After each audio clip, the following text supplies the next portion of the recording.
In the previous days, Sayadaw spoke about how yogis observe at the beginning of the practice. And he mentioned a principle, a fixed principle for observation or meditation, which is only when one observes at the moment of arising will one see true nature. So in this practice of Vipassana meditation is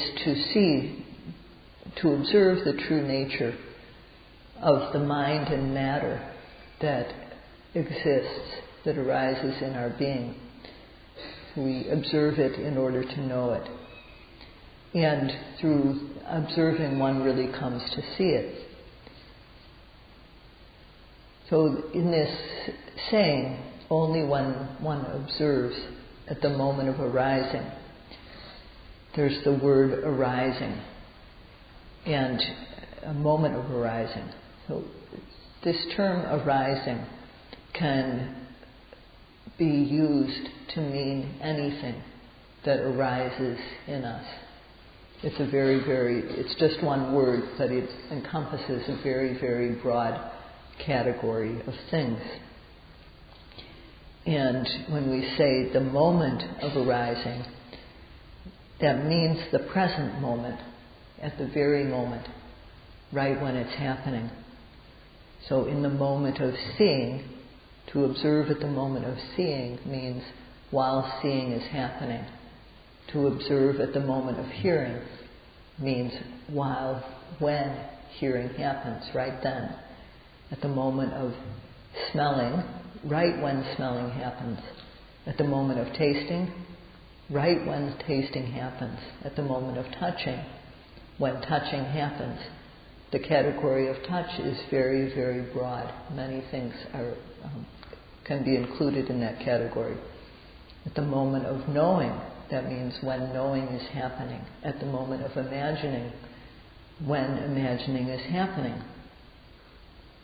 When there's a cause to do so, then there's also bending, stretching, leaning. At the moment these happen, we observe. There's blinking, opening and closing the eyes.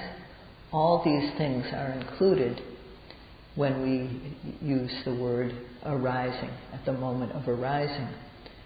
And then this rule also says that only when one observes at the moment of arising. So what is it to observe? We have to add powers in order to be able to see.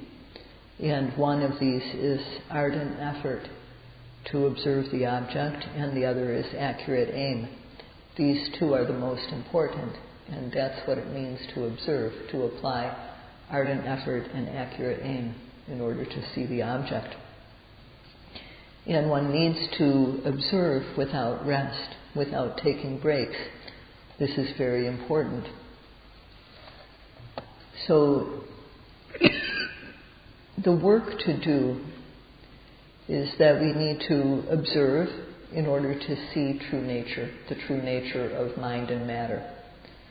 So the question arises, well, how is it that we can just select out the true nature? How can we just focus on true nature, or sabhava in Pali? Starting yogis, no matter how wise they are, no matter how much they've learned, they can't just pick out sabhava and observe it. Sabhava are things like hardness, softness, heat, coolness, warmth, flowing, solidity, stickiness, stiffness, tension, moving. And when one observes, later one comes to see these qualities. These are very obvious objects to be observed. But when we observe, we have to use conventional terms to help us see the objects. Like we observe lifting as lifting, moving as moving, placing. We use conventional terms to label what it is we're observing. And without using these conventional terms, it's not possible just to focus on the true nature without the use of these conventional terms or labels. So the yogis need to understand this. In the food and the drink that we have every day, there are unique flavors. There's sweetness, sourness, spicy, astringent, and sour and bitter. And there's some flavor or other in the food that we eat. And this flavor is based, located in the food or in the drink that we eat or drink. The food, the solid food and the flavor of it are two different things. But one can't separate the flavor from the food. It's in the food. And when we eat or drink, flavor is the most important thing in the food, because the flavor also contains the nutritive part of the food called oja. So this nutritive element is in the physical part called the flavor, and the flavor is in the food. The thing that we can taste is in the food. So if we need something, if we need to have nutrition, then we have to take a morsel of food or a drink in order to get it. We can't just take the nutritious part. And we also can't just take the flavor. We have to take the lump of food or the drink that contains the nutritive essence and the flavor. And it's just like this when the yogis try to observe true nature. The true nature or sabhava of mind and matter are very, very subtle. And they have a place where they occur. And that place, for example, in the moment of seeing, where seeing happens is the eye. On the eye, there's the receptor for the visible object. And in seeing, there's also a visible object. And there's the seeing consciousness, which is knowing the sight, contact and feeling. And all these are gathered together on the eye base. So when we want to observe these, we can't just pick one out and observe it. We have to observe the thing as a whole. We label it as seeing, and it happens on the eye. So we can't just select out the eye base or the object, the visible object, and observe just that, or the seeing consciousness, contact, or feeling. The way we have to observe it is just as a lump, just as a group of things, and this whole thing is called seeing. And it's the same way with hearing, smelling, tasting, touching, and knowing. As Sayadaw said before, he talked about how these experiences happen, but today he is speaking about it again.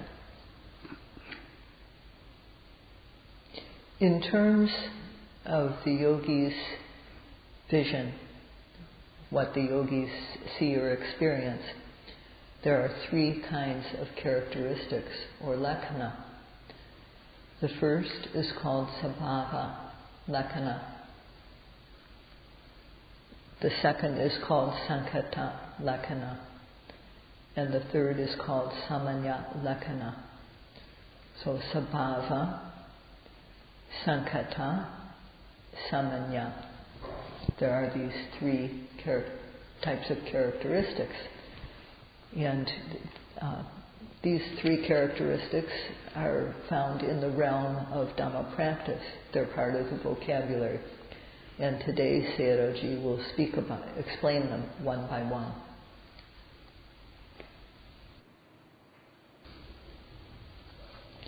Among these three, sabhava, the word sabhava, which is translated as natural characteristic or individual characteristic.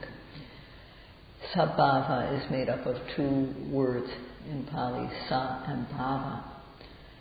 And bhava, B-H-A-V-A, means something which occurs, which happens, which exists.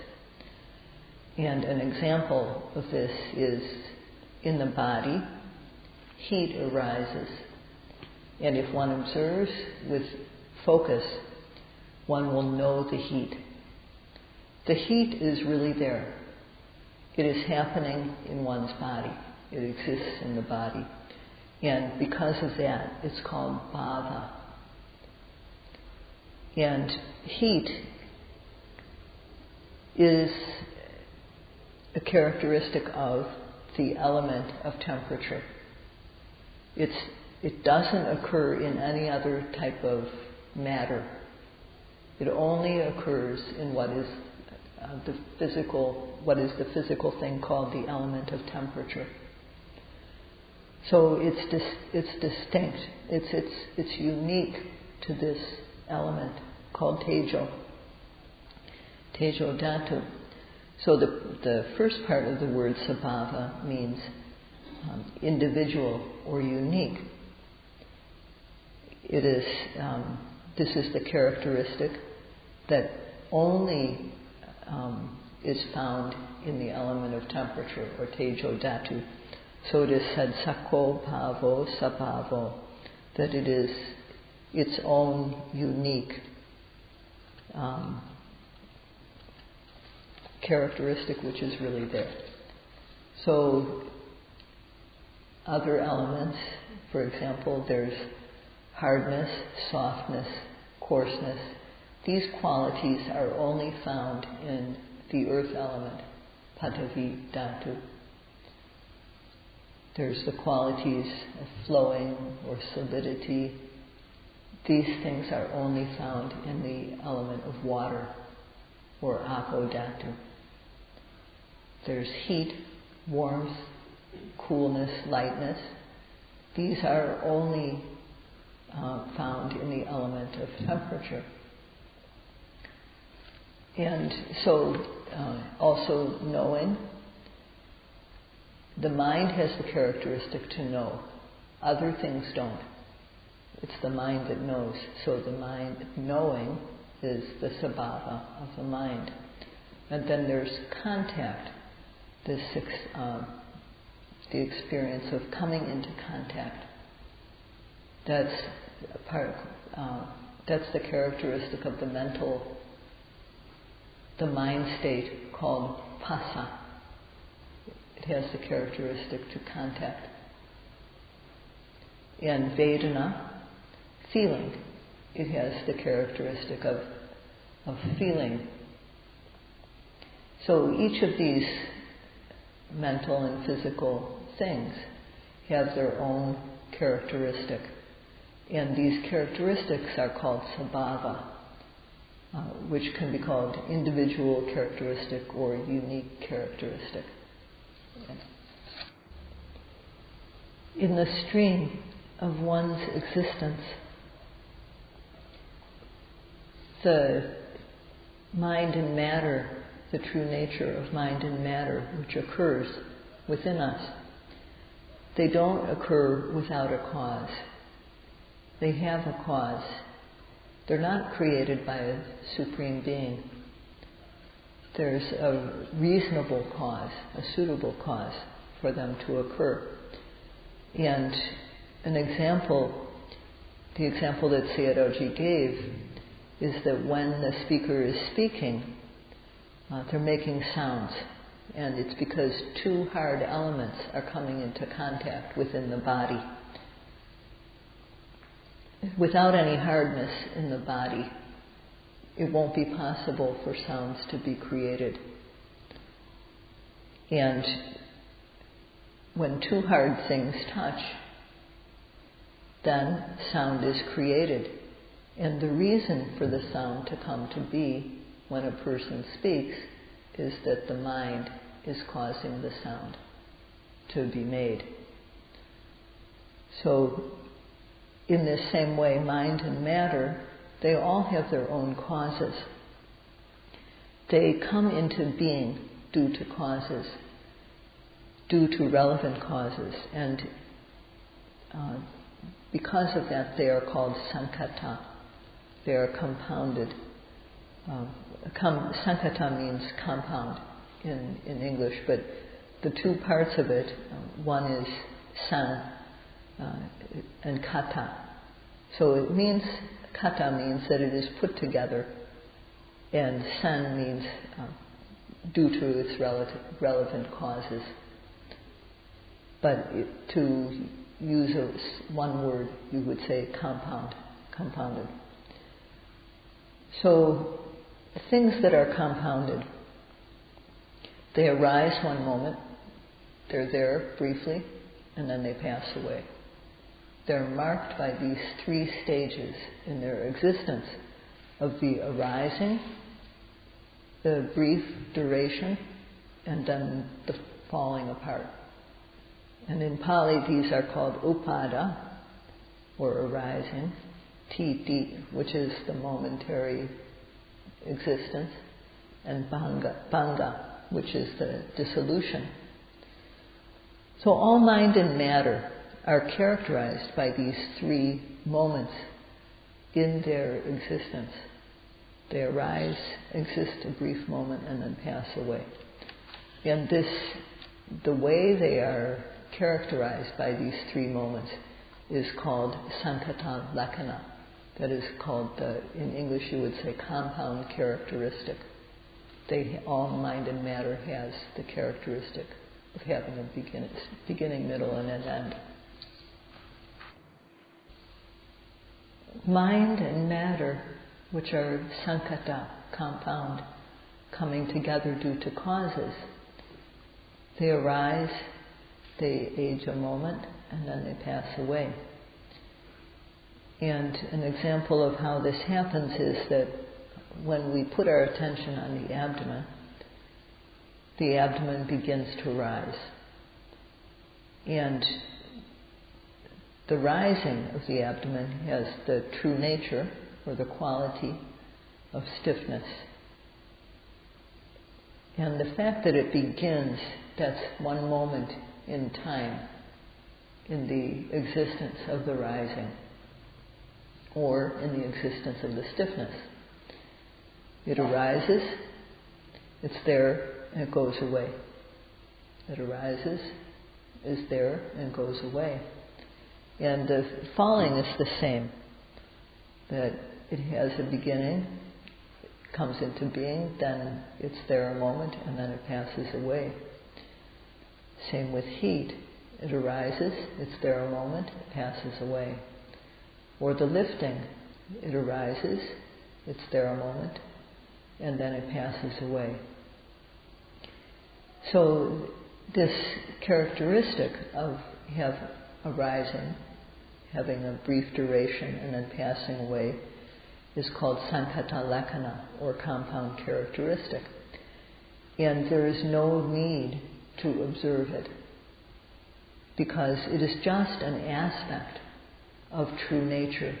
It's an aspect that can be found in any type of true nature whatsoever. But it is not true nature. The characteristic of being compound is not true nature itself. So all mind and matter, for example, all hardness, all softness, all coarseness, arises and then passes away.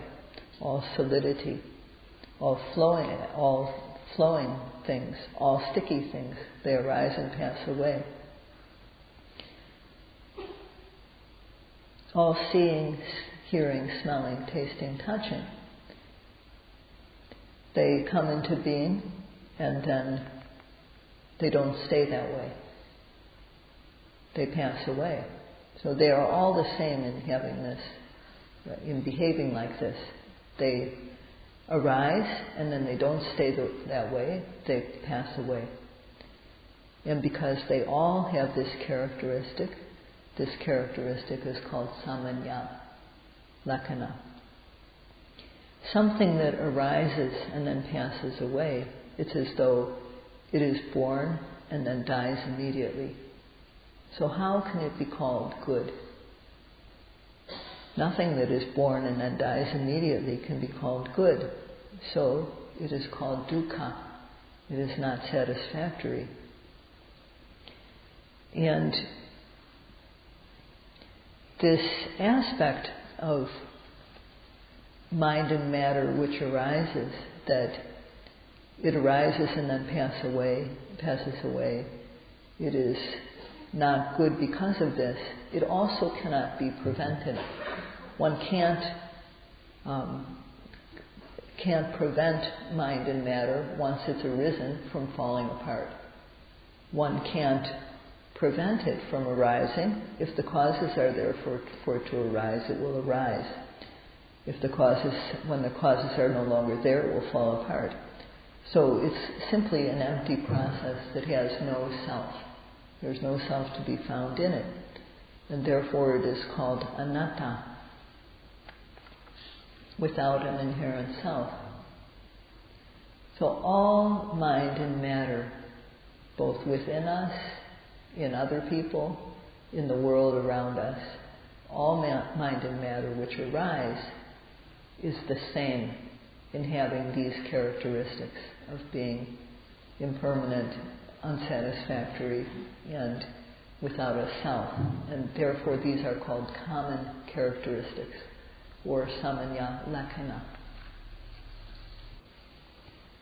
If we want to know these sabhava, or the true nature, then one has to observe them in the body when they happen with the method of satipatthana. As was initially said, only if one observes at the moment of arising will one see true nature. So one has to observe at the moment of seeing, observe at the moment of hearing, smelling, tasting, touching. If one observes at that time, the base element, the striker element, and the spark element are occurring together. For example, when I'm speaking, in the yogi's ear, there's sound that is reaching the ear. And because there is an ear, hearing arises. Also, because the sound wave comes and strikes the ear, hearing arises. These two come together. They come together and hearing occurs. So to know these elements that are involved in the moment of hearing, the base element or the sense base, the striker that is the sound, or the spark, the consciousness, then one needs to observe at the moment of hearing. But one can't know it. One can't know these elements right away. But when one observes, the mind doesn't go anywhere else. Even though one doesn't know yet the elements, the mind is staying right there. The category of touch is very broad. For example, when one sits and meditates, one observes the rising and the falling. Time and again, when there's cause, there's bending and stretching. And other actions, such as making a fist. If you take the example of making a fist, if you were to do this action, to make a fist, without paying any attention to it, without putting your mind on the hand that is being clenched into a fist, you won't know the action. You won't know what happens at the time of making the fist. But if you focus carefully as you make a fist, even though you don't know true nature yet, the mind will stay there. The mind will be on the fist as you clench it, as you pay attention, so it won't run anywhere else. And one might feel, oh, the hand is tight. That means that the mind is aware of the hand, which is the form of the fist, and the stiffness or tightness that is the true nature. So one's aware of a combination of the concept of hand as well as the true nature of tightness. Or one might feel, oh, the fist is stiff or tight. So then one is aware of the position of the hand, that it's clenched into a fist, and one also is aware of the true nature, tightness. So one doesn't see true nature separately yet, but the mind is reaching the hand, which is the form, where the true nature is based, or it is reaching the manner, that is, it's knowing the position of the hand, that it's clenched into a fist. And at that time the mind is not running anywhere, so the mind is clean. No knowledge has arisen yet, but when effort, sati, and concentration are good, then one will just know the true nature. Oh, there's tightness, there's stiffness, there's tension. One will know these separately. So there are three levels on which we see. When we observe the body, we may see the form, that is hand, or the manner, the position that it's in, like the fist is clenched, or the true nature that happens in the moment of clenching the fist, like tightness. So there's form, manner, sabhava. Understand these three. When you observe what becomes obvious, what arises, you should say what you know. So in the case of observing the clenched fist, is it the hand that you come to know? Is it the clenching that you come to know?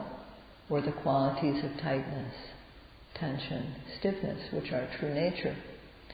So meditation practice is to look in order to see the true nature.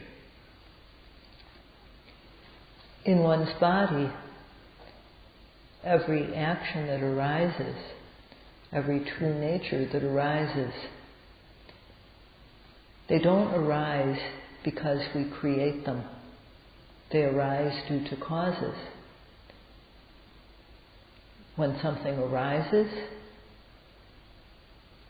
one looks, and when one looks, then one sees something. So the arising of the object, the thing that becomes obvious to us, that happens on its own. We don't make it become obvious. It just arises. Looking, that's our job. We have to look at the thing when it becomes apparent to us.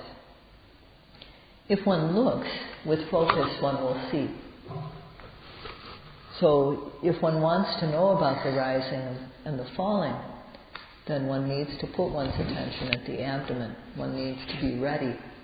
And when the rising occurs, when the abdomen rises, one has to apply effort and aim. Applying effort and accurate aim is how the yogi looks. This is what the yogi does, to look. And if one looks, then one will see something. So the mind may come to know the form of the abdomen, the shape of it. Or the mind may come to know the manner of it, how it expands or collapses. But when effort, mindfulness and concentration are good, then the mind will come into contact with the quality of stiffness, and it will know stiffness.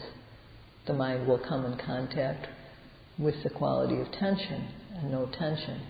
Or come into contact with the quality of movement, and one will know movement.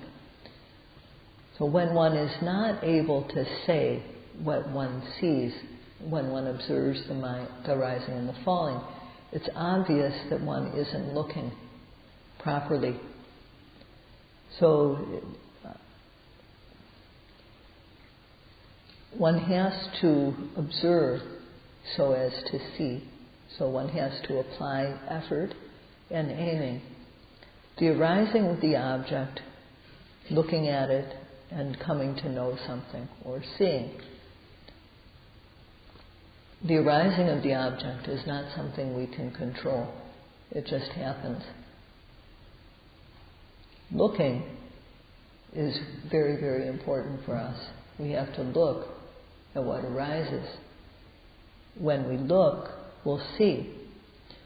So for people who are practicing but cannot say clearly what it is that they see when they watch the rising or the falling or any object, when they can't say what it is they come to see, whether it's been 1 week or 2 weeks or more than 2 weeks, it's simply a matter that the yogi must do exactly as instructed. And when people come here to practice, they should have that attitude, that of just going to do exactly what I'm instructed. So if one is looking but not seeing yet, then one needs to correct oneself and do it according to the instructions. And to observe at the moment of arising, applying effort and accurate aiming. Similar to chewing a bit of food in one's mouth. So one has to pay attention when one is eating. If one doesn't pay attention when one is chewing food, then one won't know the taste of the food. So Sayadaw urges all of the yogis to work accordingly, to work according to the instructions. So that's all for today.